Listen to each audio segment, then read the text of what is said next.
በስመ አብ ወወልድ ወመንፈስ ቅዱስ አሐዱ አምላክ አሜን። ሰላም የተወደዳችሁ በመላው ዓለም የምትገኙ ኦርቶዶክሳውያን የተዋህዶ ልጆች ሁላችሁ በያላችሁበት የአምላካችን እግዚአብሔር ጸጋና ምሕረት ከሁላችን ጋር ይሁን። ቅዱስ አምላካችን እግዚአብሔር ቢረዳን ደግሞ የሚፈቅድልን ዛሬ ደግሞ በርዕሱ ላይ እንደተመለከታችሁት የምንማማርበት የትምህርታችን ርዕስ የሚሆነው የጠፋው ልጅ እኔ ነኝ በሚል ቃል እንማራለን። ይህንን ታሪክ ብዙዎቻችሁ ታውቃላችሁ። በዚህ በቅዱስ ሉቃስ ወንጌል ምዕራፍ 15 ከቁጥር 1 ጀምሮ በስፋት ተጽፎ የሚገኝ ታሪክ ነው። በዚህ የመጽሐፍ ቅዱስ ክፍል ውስጥ ሶስት የጠፉ አካላት አሉ። የጠፉበት ቦታ ሶስት ነው። የጠፉት አካላትም ሶስት ናቸው። ሶስቱም ደግሞ እንደተገኙ እንደተመለሱ መጽሐፉ ያስረዳናልና በዚህ በእያንዳንዱ ታሪክ ውስጥ የራሳችንን ታሪክ እያስገባን ራሳችንን የምንፈትሽበት ራሳችንን የምንመለከትበት ጠፍተንም ከሆነ ወደ እግዚአብሔር የምንመለስበት ደግሞ አለን ባልንበት ቦታም ጠፍተን ከሆነ ራሳችንን የምንመለከትበት የመጽሐፍ ቅዱስ ክፍል ነው። ትምህርቱ እስኪጠናቀቅ ድረስ ሁላችሁም በትዕግስት ሆናችሁ እንድታደምጡ በክርስቶስ ፍቅር ጋብዛችኋለሁ። አምላካችን እግዚአብሔር ከሁላችን ጋር ይሁን። የቅዱስ ሉቃስ ወንጌል ምዕራፍ 15 ከቁጥር 1 ጀምሮ ስንመለከት ሶስት የጠፉ አካላትን የሚያሳይ የመጽሐፍ ቅዱስ ክፍል ነው። ቅዱስ ቃሉ ሲጀምር እንደዚህ ይላል። ቀራጮችና ኃጢአተኞችም ሁሉ ሊሰሙት ወደ እርሱ ይቀርቡ ነበር። ፈሪሳውያንና ጻፎችም ይህስ ኃጢአተኞችን ይቀበላል ከእነርሱም ጋር ይበላል ብለው እርስ በርሳቸው አንጎራጎሩ ይላል። አያችሁ፣ ጌታችን መድኃኒታችን ኢየሱስ ክርስቶስ አምላክ ሆኖ ሳለ፣ መምህር ሆኖ ሳለ፣ ጌታ ሆኖ ሳለ፣ የሰማይና የምድር ፈጣሪ ሆኖ ሳለ ሰውን ለማዳን በስጋ በተገለጠበት በዘመነ ስጋዌው ቀራጮች የተባሉ ኃጢአተኞች የተባሉት ወደ ክርስቶስ ቀርበው ከክርስቶስ ጋር እየተነጋገሩ ጌታችን ኢየሱስ ክርስቶስም ደግሞ ራሱን ዝቅ አድርጎ ከኃጢአተኞችና ከቀራጮች ጋር እየተነጋገረ ኃጢአተኞች ከተባሉ ሰዎች ከማይቀበሏቸው ሰዎች ጋር ተቀምጦ እንጀራ ሲበላ ከነርሱ ጋር ሲነጋገር ጸሐፍትና ፈሪሳውያን ተመልክተው ይህስ እንዴት ኃጢአተኞችን ይቀበላል? እንዴት ከኃጢአተኞች ጋር እንዴት ከቀራጮች ጋር እንጀራ ይበላል? እንዴት ከነርሱ ጋር ይነጋገራል? ብለው አንጎራጎሩ ይላል። አጉረመረሙ። አያችሁ፣ እነርሱ የተከበሩ ናቸው፣ ጸሐፍት ናቸው፣ ፈሪሳውያን ናቸው፣ በሕዝቡ ዘንድ የከበሬታ ስፍራ የሚፈልጉ ናቸው። ነገር ግን ኃጢአተኞችን ስለማይቀበሉ እነርሱ ጌታችን ኢየሱስ ክርስቶስ ደግሞ በሕዝብ የሚወደድ መምህር ነው። በጊዜው መጽሐፍ ቅዱሱ ላይም በስፋት ተጽፎ እንደምናገኘው ሕዝብ የሚወደው በጣም ብዙ ሕዝብ የሚከተለው ብዙዎች ለተለያየ ምክንያት ቢከተሉትም እንኳን ብዙ ሺህ ሕዝብ የሚከተለው መምህር ስለነበረ እንደ መምህር ሲያዩት፣ እንደ ነብይ ሲያዩት፣ አንዳንዶቹ ደግሞ በጥርጣሬ አይን ሲመለከቱት እርሱ መምህር ሆኖ ሳለ እንዴት ከኃጢአተኞች ጋር እንዴት ከቀራጮች ጋር ይቀመጣል? እንዴት ከነርሱ ጋር እንጀራ ይበላል? ብለው ባጉረመረሙ ጊዜ ጌታችን መድኃኒታችን ኢየሱስ ክርስቶስ ለነዚህ ለጸሐፍትና ለፈሪሳውያን የሰጠውን ምላሽ ነው የምንመለከተው። ለነዚህ ሰዎች በሶስት ምሳሌ መስሎ ጌታችን ኢየሱስ ክርስቶስ ተናግሯል። የመጀመሪያው ምሳሌ የጠፋው በግ ነው።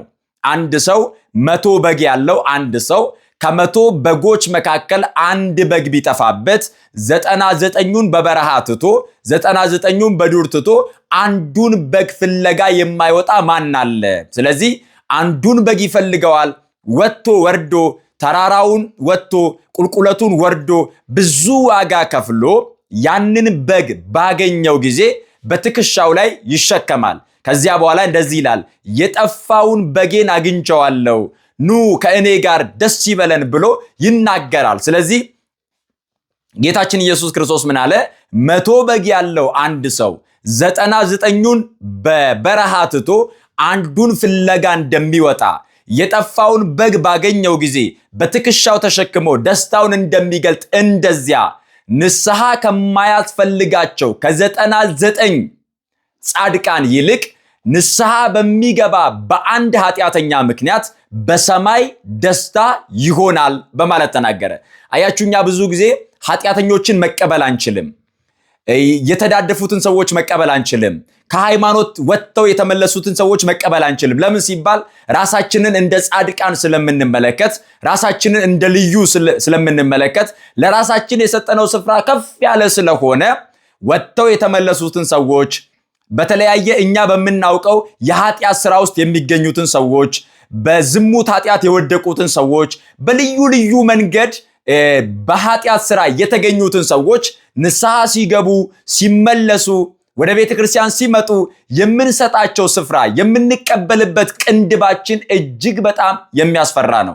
እንኳን ኃጢአተኛውን የሚቀበል ፊት ይቅርና ያለውንም ጭምር የሚያስደነግጥ ፊት የምናሳይ በጣም ብዙ ሰዎች አለን። የኛ መምህር ክርስቶስ ግን እንደዚህ አይደለም። ኃጢአተኞች የተባሉትን የሚቀበል ነው።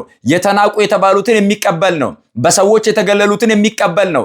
7 አጋንንት የነበረባትን አጋንንቱን አባሮ እርሷን ነፃ አውጥቶ አገልጋዩ ያደረገ ጌታ ነው። ስለዚህ የኛን ጌታ መምሰል ያስፈልጋል። መምህራችንን መምሰል ያስፈልጋል። ክርስቶስ እንደዚህ ተናገረ፣ ንስሐ ከማያስፈልጋቸው ከጻድቃን ይልቅ አለ። በሰማይ ደስታ የሚሆነው በአንድ ኃጢአተኛ ምክንያት፣ በአንድ ኃጢአተኛ መመለስ፣ በአንድ ኃጢአተኛ ንስሐ መግባት፣ በአንድ ኃጢአተኛ ከእግዚአብሔር ጋር በመታረቁ ምክንያት አለ በሰማይ ታላቅ ደስታ ይሆናል በማለት ተናገረ። ስለዚህ ወገኖቼ ኃጢአተኞችን እንቀበላቸው። በአደባባይ ኃጢአት ሲሰሩ የታዩ ሃይማኖት ክደው የወጡ የነበሩ በጣም በብዙ ድካም ውስጥ የሚገኙ ነገር ግን ተጸጽተው የተመለሱ ንስሐ የገቡ የቀደመው መንገድ ይሻላል ያሉትን እንቀበላቸው። ጥሩ ፊት እንስጣቸው፣ እናግዛቸው፣ እንንከባከባቸው። ያን ጊዜ ነው መንፈሳዊነታችን የሚገለጠው። ስለዚህ ክርስቶስ በሰማይ ደስታ የሚሆነው ኃጢአተኛ ንስሐ ሲገባ ነው አለ። አያችሁ፣ እኛ ኃጢአተኞች ንስሐ ስንገባ በሰማይ ደስታ ይሆናል። ሰዎች ነን፣ ኃጢአተኞች ነን፣ በደለኞች ነን። በጣም ብዙ ጉድለት ይገኝብናል። ማናችንም ጻድቃን አይደለንም። የትኛውም የቅድስና ህይወት የለንም። የምንኖረው በዓለም ነው። ጉድለት፣ ስህተት፣ ድካም ሊገኝብን ሊታይብን ይችላል። እግዚአብሔር ከኛ የሚፈልገው ግን መመለሳችንን ነው። በመመለሳችን በሰማይ መላእክት ዘንድ ታላቅ ደስታ ይሆናል። በመመለሳችን ሰማይ ይደሰታል። መመለሳችንም ደግሞ እግዚአብሔር ይፈልገዋል። ስለዚህ ደስታ የሚሆነው የጠፋው በግ በመገኘቱ ነው። ይህንን በምሳሌነት ክርስቶስ አነሳ። በሰማይ ያሉትን ንስሐ የማያስፈልጋቸውን 99ኙን ነገደ መላእክት በሰማይ ትቶ የወደቀውን የጠፋውን አንዱን አዳምን ፍለጋ ወደ ምድር እንደመጣ የጠፋውን አዳምን እንዳገኘ በትከሻውም እንደተሸከመ ከሞት ወደ ሕይወት ከሲኦል ወደ ገነት ከድቅድቅ ጨለማ ወደሚደነቀው ብርሃን ከባርነት ወደ ልጅነት እንዳሸጋገረ ክርስቶስ ይህንን ምሳሌ በማድረግ አስተማረ። ቀጥሎ እንደዚህ አላቸው፣ 10 ድሪም ያላት አንዲት ሴት አንድ ድሪም ቢጠፋባት ቤቷን ጠርጋ ዕቃውን አውጥታ ካስተካከለችው በኋላ የጠፋባትን ድሪም ታገኘዋለች። ከዚያ በኋላ ጎረቤቶቿን ወዳጆቿን ሁሉ ጠርታ እንደዚህ ትላለች፣ አንድ ድሪም ጠፍቶብኝ ነበረ፣ የጠፋውን ድሪሜን አግኝቻለሁ፣ ከእኔ ጋር ደስ ይበላችሁ ብላ ደስታዋን ትናገራለች አለ። ይህ የሚያመለክተው ቤት ውስጥ የጠፉትን ሰዎች ነው። ቅዱስ ቃሉን እየሰሙ ቅዱስ ቃሉን እየተናገሩ ቅዱስ ቃሉን እየዘመሩ ቅዱስ ቃሉን እያስተማሩ በብዙ መንገድ የእግዚአብሔርን ቃል እያወቅነው ቤት ውስጥ የጠፋን ካለን የእግዚአብሔርን ቃል እያወቅነው ቤት ውስጥ ድካም የሚታይብን ቤት ውስጥ ጉድለት የሚታይብን የእግዚአብሔር ቤት ውስጥ እየኖርን የእግዚአብሔር ልጆች ነን እያልን በብዙ መንገድ የጠፋነውን ሰዎች ራሳችንን መፈለግ እንደሚገባን መመለስ እንደሚገባን ልባችንን ማጽዳት እንደሚገባን ውስጣችንን ማስተካከል እንደሚገባን ለንስሐ መቅረብ እንደሚገባን ጌታችን ኢየሱስ ክርስቶስ ይህንን አስተማረ። የመጨረሻው ምሳሌ የጠፋው ልጅ ምሳሌ ነው።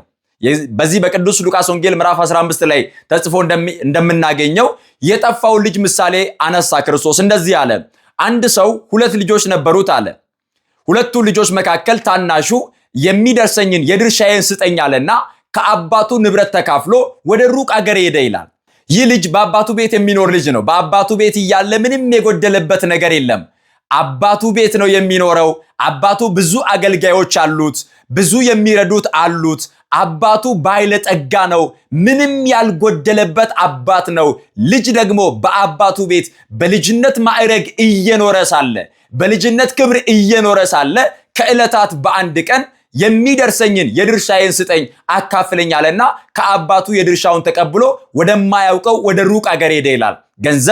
ገንዘቡን ተካፍሎ ከወጣ በኋላ ንብረቱን ይዞ ከወጣ በኋላ በሄደበት ቦታ ገንዘብ ስለነበረው ብዙዎች ከበቡት። ገንዘቡን በትኖ ጨረሰ። በዚያች ሀገር ላይ ረሃብ ተከሰተ ይላል። የሚበላውን አጣ። ወደ አንድ ሰው ዘንድ ተጠጋ። ሪያዎችን እንዲጠብቅለት በእረኝነት ተቀጠረ። ሪያዎችን እያሰማራ ሳለ ሪያዎቹ የሚመገቡትን ሊመገብ ተመኘ ይላል። ከረሃብ የተነሳ ረሃቡ ጽኑ ስለነበረ፣ ችግሩ ከባድ ስለነበረ፣ ሰው ደግሞ ሆዱን መታገስ የማይችል ስለሆነ ከዚህ የተነሳ ረሃቡ ሲጸናበት ይህ ልጅ እንደዚህ አለ፣ ይሄን ጊዜ በአባቴ ቤት ብኖር ኖሮ፣ በአባቴ ቤት እንኳን እኔ ልጁ አገልጋዮቹ ባሪያዎቹ እንኳን እንጀራ የሚተርፋቸው ናቸው። ስለዚህ እንደዚህ አደርጋለሁ፣ ተነስቼ ወደ አባቴ ቤት እሄዳለሁ፣ አባቴን እንደዚህ እለዋለሁ፣ አባቴ ሆይ በሰማይና በምድር ፊት በድያለሁ፣ እባክህን ይቅር በለኝ ብዬ አባቴን ይቅርታ ጠይቀዋለሁ ብሎ ተነሳ። አያችሁ፣ ከኛ የሚጠበቀው እንደዚህ አይነት ልብ ነው። እግዚአብሔር መሐሪ ስለሆነ፣ እግዚአብሔር ይቅር ባይ ስለሆነ፣ እግዚአብሔር ቸር ስለሆነ፣ የሚራራ ልብ ያለው አምላክ ስለሆነ ይራራል እግዚአብሔር። ስለዚህ ከኛ የሚፈልገው የይቅርታ ጥያቄ ነው። እግዚአብሔርን ይቅርታ መጠየቅ አለብኝ። ወደ እግዚአብሔር መመለስ አለብኝ። ቸሩ አምላክ እግዚአብሔር፣ የምህረት አባት እግዚአብሔር፣ የመጽናናት አምላክ እግዚአብሔር ምህረት ያደርግልኛል ብለን በንስሐ ልብ ነው መመለስ የሚገባን። ይህ ልጅ ተነሳ፣ ጉዞውን ወደ አባቱ ዘንድ አደረገ። አባቱ ልጁን በሩቅ ተመለከተው፣ አወቀው።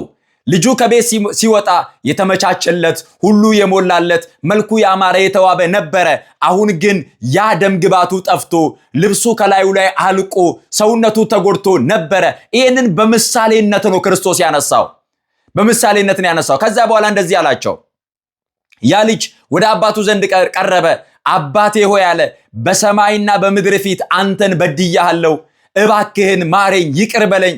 ከዚህ በኋላ እንደ ልጅ ሳይሆን ከአገልጋዮች ከባሪያዎች መካከል እንደ አንዱ ተመልከተኝ አለው። ከዚያ አባትየው ልጁን አቀፈው፣ ደስም አለው።